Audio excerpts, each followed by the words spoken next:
प्यारी सास संगत जी, बड़े प्रेम से कहिए धन्यकार जी। आशा करती हूँ संतों जी, आप सभी संत सतगुरु माता जी की कृपा से बहुत खुश होंगे। संतों जी, दासी आपके लिए आज एक नई साखी लेके आई है। आज की साखी का विषय है गुरु की अनमोल सीख। तो चलिए संतों जी, आज की साखी का आनंद लेते हैं। गुरु की अनमोल सीख होती है जो हमारा जीवन, हमें सब कुछ बदल सकती है। संतों जी, एक गुरु अपने शिष्य के साथ कहीं जा रहे थे। चलते चलते उन्हें प्यास लगी तो वे दोनों एक खेत के पास जाकर रुक गए। खेत की हालत देखकर लगता था कि खेत का मालिक खेत पर जरा भी ध्यान नहीं देता है। उन्होंने देखा खेत में एक घर भी है। दोनों जाकर दरवाजा खटखटाते हैं। घर में से एक आदमी और पत्नी और 2 बच्चे बाहर आते हैं। सभी ने फटे पुराने कपड़े पहने हुए हैं। तो संतों जी, गुरु उनसे कहते हैं, क्या हमें पानी मिल सकता है? काफी प्यास लगी हुई है। वो व्यक्ति उन्हें पानी लाकर देता है।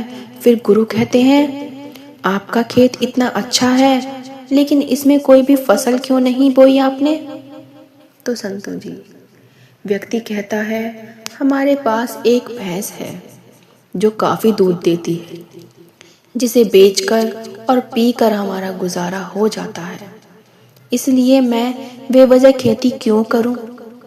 तो संतों जी, गुरु कहते हैं, क्या हम आज की रात यहाँ रुक सकते हैं? कल सुबह होते ही हम यहाँ से निकल जाएंगे। व्यक्ति कहता है, ठीक है, आप यहाँ रुक सकते हैं। आधी रात होते ही गुरु अपने शिष्य से कहते हैं, उठो, हमें अभी के अभी यहाँ से निकलना है। लेकिन जाने से पहले हम इस व्यक्ति की भैंस को पहाड़ से गिराकर मार देंगे। संतों महापुरुषों जी, यह बात सुनकर शिष्य को काफी बुरा लगा, लेकिन वो अपने गुरु की बात कैसे टाल सकते हैं। वे दोनों रातों रात भैंस को मारकर वहां से भाग जाते हैं। 10 वर्ष बाद जब शिष्य अपनी शिक्षा पूरी कर लेता है, तब वो सोचता है, क्यों न अपनी गलती को सुधारा जाए। उस आदमी के पास वापस जाकर उसकी मदद की जाए। शिष्य उसी गांव, उसी जगह पर वापस जाता है और देखता है वहाँ के सारे खेतों में दूर दूर तक काफी फल लगे हुए हैं और वहाँ एक बहुत बड़ा घर भी है। शिष्य को लगता है शायद वो आदमी सब कुछ बेच के यहाँ से जा चुका होगा। लेकिन शिष्य वहाँ से वापस जाने लगता है, तभी वहाँ घर के आगे एक कार आकर रुकती है। कार में से वही व्यक्ति बाहर आता है जिससे शिष्य 10 साल पहले मिला था। शिष्य उसके पास जाकर कहता है, आपने मुझे पहचाना? मैं 10 साल पहले आपसे मिला था।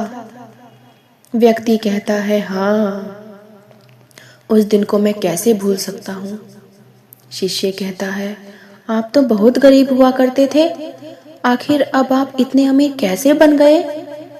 व्यक्ति कहता है, क्या बताऊं, आपके जाने के बाद मेरी भैंस की मौत हो गई और मैं कुछ दिन काफी दुखी परेशान रहने लगा। लेकिन जीवन जीने के लिए कुछ तो करना ही था। मैं लकड़ियां काटकर बेचने लगा, जिससे कुछ पैसे आए तो मैंने खेत की बुआई कर दी। फिर उससे और पैसे आए तो मैंने सारी जगह खरीद ली और फलों की बुआई करवा दी, और आज मैं आसपास के इलाकों में फलों का सबसे बड़ा व्यापार हूँ और मेरे पास लाखों रुपए हैं। अगर उस दिन मेरी भैंस नहीं मरी होती तो आज मैं इतना सफल नहीं होता। तो संतों महापुरुषों जी, हमें जीवन की सीख कितनी अच्छी मिली है इससे। जीवन में हर परेशानी आपके लिए एक बड़ा मौका लेकर आती है। अगर अभी आपके जीवन में परेशानी आए तो यकीन मानो एक बहुत बड़ी सफलता भी आपके हाथ लेकर आएगी।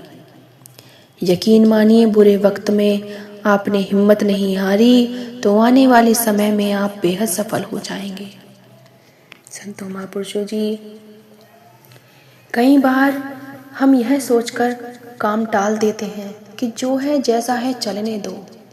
मतलब आसान शब्दों में कहा जाए तो मेरे पापा अभी कमा रहे हैं, मैं आराम से दिन बिता सकता हूँ, दिन भर कहीं भी पड़ा रहूँ, कोई मतलब नहीं।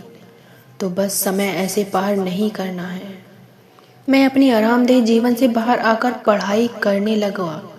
जीवन में कुछ बड़ा करने की सोच नहीं पाता हूँ, लेकिन इस साखी से हमें यही शिक्षा मिलती है कि अगर हमने कुछ ठान लिया, एक बार हमें कामयाबी नहीं मिलती है तो फिर से कोशिश करनी है, दूसरी बार नहीं मिलती है तो कोशिश करो, फिर नहीं मिलती है तो कोशिश करो।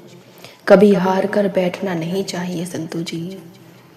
कभी हार कर सोचकर ये नहीं बैठना है कि हमें जीवन में कुछ नहीं मिल सकता या मैं कुछ नहीं कर सकता। संतों जी, इस साखी से हमें बहुत अच्छी शिक्षा मिली है।